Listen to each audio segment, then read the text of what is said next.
Hi! Today I would like to show you how you can transfer files from Motorola device to Realme Narzo for free. Firstly, go into Play Store on both devices and click on the search bar. Then you need to type Send Anywhere and download this free app from this developer. Then click on Open.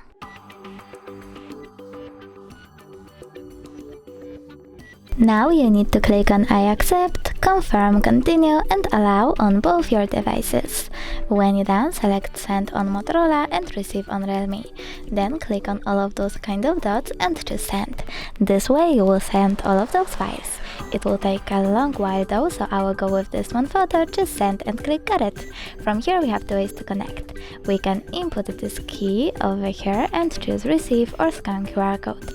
In order to scan it, click on the scanning icon on Realme, then choose while using the app or only this time and point your camera at the code. Now we need to wait a bit. And as you can see, my photo was successfully sent. You can always make sure of it by going into Files app, selecting in my case images and going into Send Anywhere folder. Thanks so much for watching. If you enjoyed this video, leave a like, comment and don't forget to subscribe. Bye!